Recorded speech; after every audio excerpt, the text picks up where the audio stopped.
சமூக வலைதளங்கள்லலாம் வந்து, "ப்ரோ இளையராஜான்னு ஒரு மியூசிக் டைரக்டர் இருக்காரு போல இருக்கு ப்ரோ. நம்ம யுவன் ப்ரோவோட அப்பா தானா அவரு. வெரி அண்டர் ரேட்டட் ப்ரோ" அப்படின்னு பேசிட்டு இருப்பாங்க இல்லைங்களா? அதே மாதிரியான இன்னொரு விஷயம் தான் சுஜாதா அப்படிங்கிற எழுத்தாளர் வந்து பெண் அப்படிங்கிறது. சுஜாதா அவர்கள் வந்து ஒரு ஆண், நெடில் ஆண். முதல் புத்தகம் வந்து 1980ஸ்ல எழுதப்பட்டிருக்கு. ஆனா 2021 அப்படிங்கிற ஃபியூச்சரிஸ்டிக் வேர்ல்ட்ல தான் அந்த கதை நடக்குது. இந்த 2021ல வந்து எல்லாருக்குமே ஒரு குறிப்பிட்ட ஐடி கொடுக்கப்பட்டிருக்கும். ஒரு வயசுக்கு மேல முதியவர்கள் எல்லாருமே வந்து கொலை பண்ணிருவாங்க. ஒரு சர்வாதிகார அதிகாரத்தின் கீழ் தான் வந்து மக்கள் எல்லாருமே வந்து வாழ்ந்துட்டு இருக்காங்க. நிலா, சிபி அப்படிங்கிற தம்பதியினருக்கு வந்து குழந்தை பெத்துக்கிறதுக்கான பெர்மிஷன் கிடைக்குது. ஏன்னா குழந்தை பெத்துக்கிறதுக்கு கூட அவங்க கவர்மெண்ட்ட தான் கேட்கணும். ரொம்ப சந்தோஷமா இருக்காங்க அவங்க. அவங்களுடைய வீடு ஸ்பேஸ் வந்து குறிப்பிட்ட ஆட்களுக்கு மட்டும் தான் அலாட்டட். 2 பேர் இல்ல 3 பேரு. அவங்களுடைய வீடே வந்து இன்னும் 2 பேருக்கு அலாட் ஆகுது. அவங்க 2 பேர் யாரு அப்படின்னா, ரவி, அவருடைய நாய் ஜீனோ. இந்த ஜீனோ அப்படிங்கிறது வந்து ஒரு ரோபோட்டிக் டாகுங்க. அவங்க வந்து இந்த வீட்டுக்குள்ள வர்றப்ப, அந்த நிலாவோட வீட்டுக்காரர் சிபி வந்து ஏதோ குழப்பம் நடந்திருக்கு. நான் போய் என்னன்னு கேட்டுட்டு வரேன் அப்படின்ட்டு போறாரு. போனவரு தான் திரும்பி வரவே இல்ல. அவருடைய ஐடி நம்பர போட்டு பார்க்கிறப்ப வாய்ட் அப்படின்னு சொல்லிட்டு வருது. அவர் இருக்கிற விஷயம் இவங்கள தவிர யாருக்குமே தெரியாது. அதுக்கப்புறம் என்ன நடக்குது? இவங்க வந்து அங்க போய் அவர கண்டுபிடிச்சாங்களா? அப்படிங்கிறது தான் "என் இனிய எந்திரா" அப்படிங்கிற புத்தகம். இந்த புத்தகத்துல வந்து நெறைய இப்ப நமக்கு வந்து சாதாரணமா யூஸ் பண்ணிக்கிட்டு இருக்க நெறைய விஷயங்கள் ரொம்ப ஃபியூச்சரிஸ்டிக்கா சொல்லப்பட்டிருக்கும். அதுல ஹைலைட்டான ஒரு விஷயம் வந்து மெட்ரோ. சென்னையில இப்ப மெட்ரோ வந்து எவ்ளோ பாப்புலரு. இது வந்து அந்த புத்தகத்துல முன்னாடியே வந்து சொல்லப்பட்டிருக்கும்.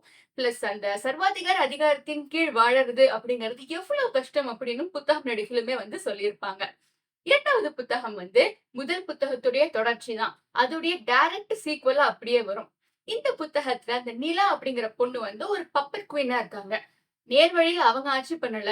சில பேர் சொல்றத கேட்டு இவங்க வந்து ஆட்சி நடத்திக்கிட்டு இருக்காங்க. இந்த புத்தகமும் ரஜினி சார் அவர்கள் நடிச்சு ரஜினி சார், ஐஸ்வர்யா மேம் எல்லாம் நடிச்சு சங்கர் சார் டைரக்ஷன்ல வந்து எந்திரன் அப்படிங்கிற படமும் பயங்கர சிமிலரா இருக்கும். ஒரு ரோபோட்டுக்கு வந்து திங்கிங் பவர் வந்துச்சுன்னா என்னெல்லாம் நடக்கும் அப்படிங்கிறது தான் அந்த படம்.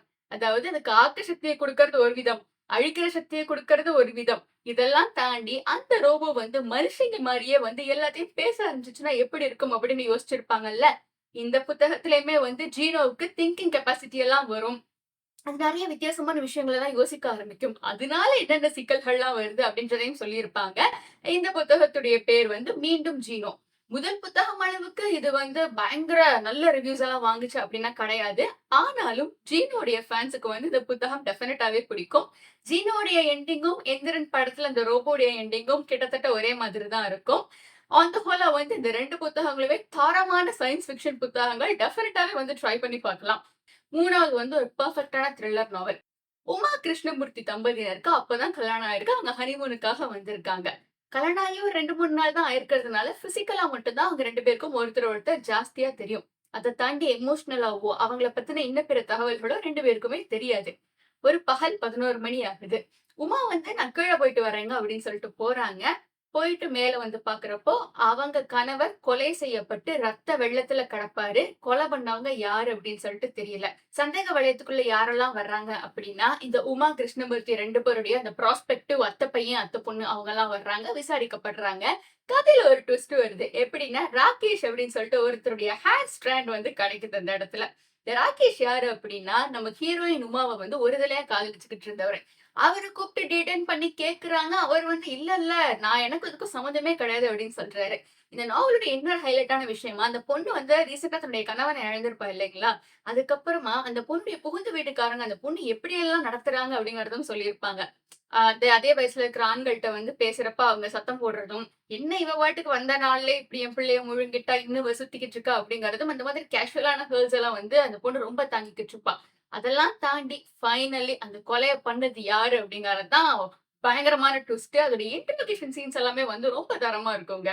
அடுத்த புத்தகம் வந்து ஒரு மாதிரி ஒரு சோகமான புத்தகம். "Grief gets better with time" அப்படிங்கிற கருத்து சொல்ற மாரியான ஒரு புத்தகம். ஒரு விஷயம் சொல்லுவாங்க இல்லைங்களா? 1000 வலிகள், வேதனைகள்லாம் நமக்கு இருந்தாலும், காலப்போக்குல கொஞ்சம் கொஞ்சமா அதெல்லாம் சரியாயிரும்பாங்கல்ல. அது சொல்ற மாரியான ஒரு புத்தகம். இந்த கதையோட ஹீரோ பேரும் கிருஷ்ணமூர்த்தி தான். அந்த கிருஷ்ணமூர்த்திக்கு கல்யாணி அப்படிங்கிற ஒரு மனைவி இருக்காங்க. ஆண்டாள் அப்படிங்கிற அழகான பெண் குழந்தை இருக்காங்க.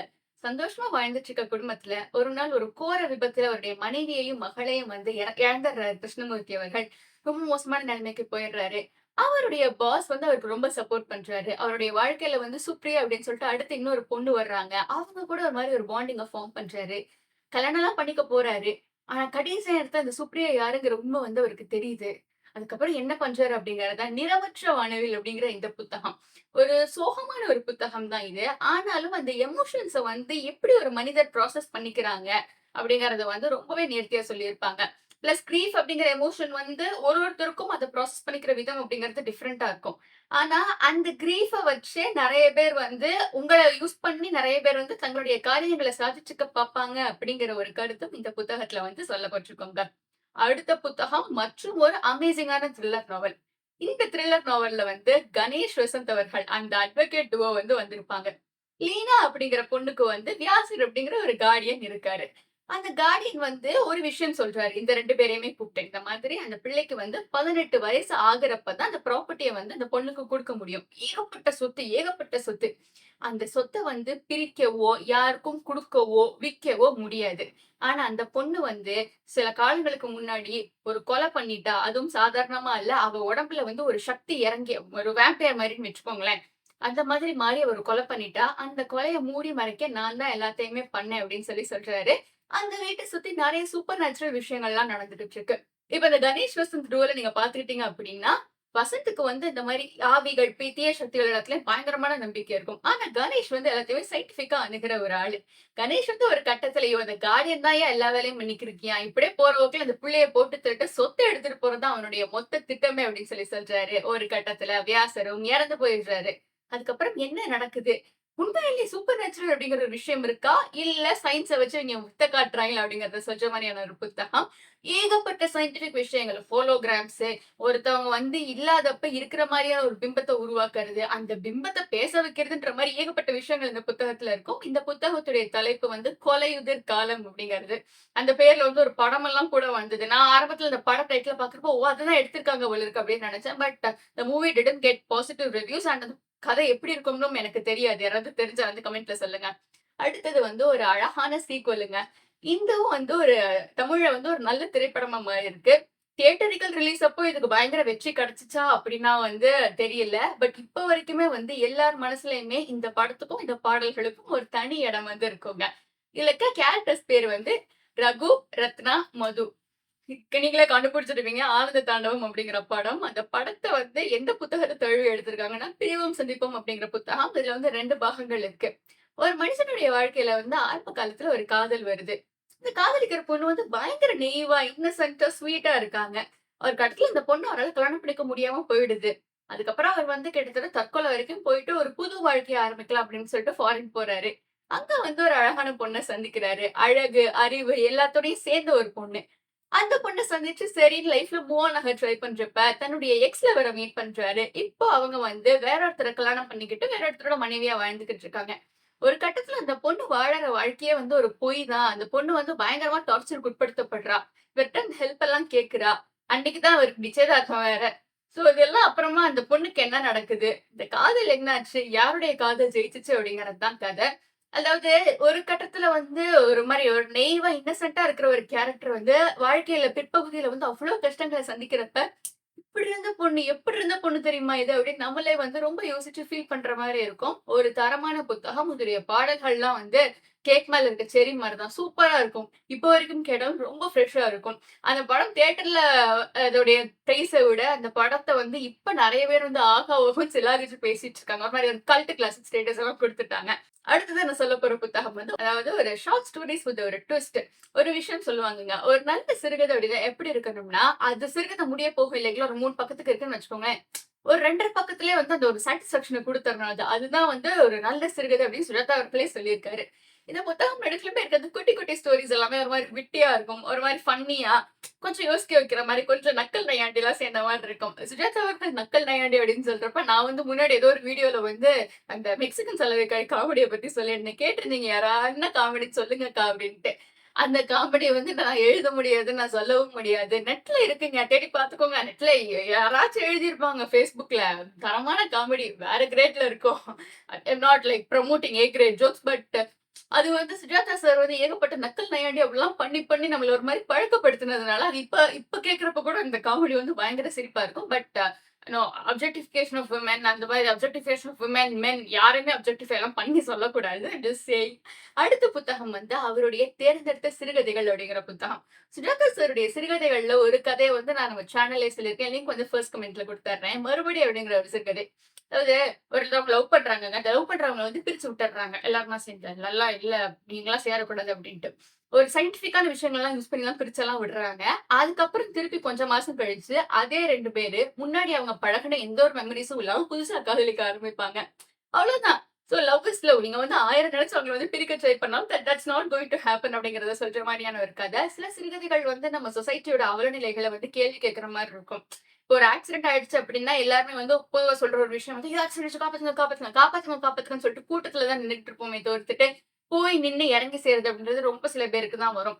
அவங்க கிட்டயும் வந்து உதவி செய்ய போறாங்க அப்படின்னா, "ஏய் இங்க பார்த்து பண்ணுங்கங்க. அந்த போலீஸ் கேஸ் கீஸ்ன்னு அலைஞ்சிற போறீங்க நீங்க" அப்படின்னு சொல்லிட்டு சொல்லுவாங்க. அது வந்து அவங்க பெர்ஸ்பெக்டிவ் தப்புன்னு சொல்ல முடியாது. பிகாஸ் கோர்ட் கேஸ்ன்னு அலைஞ்சு வாழ்க்கை வீணா போயிரும் அப்படின்ற ஒரு இன்டென்ஷன்ல தான் அவங்களும் சொல்றாங்க. ஆனா இப்படி எல்லாருமே யோசிச்சு யோசிச்சு தான் இன்னைக்கு யாருக்கு ஒரு பிரச்சனைனாலும் யாருமே வந்து உதவ முடியாத நிலைமையில இருக்கோம். ஒரு சொசைட்டியோட அவலநிலைகள வந்து கிண்டல் அடிக்கிறது. அந்த காலத்திலேயே பயங்கரமா பகிரி அடிச்சிருப்பாப்ல. இப்ப கூட சரி, இப்ப வந்து எவரிபடி இஸ் ஆல்மோஸ்ட் செல்ஃபிஷ். யாருமே வந்து நம்ம ஒரு சோசியல் காஸ் அப்படின்றது வந்து ரொம்பவே கம்மியா தான் இருக்கு. Everybody is selfish and it's okay. ஏன்னா எல்லாருமே அவங்கவங்க வாழ்க்கைய பார்த்துட்டு தானே இருக்காங்க.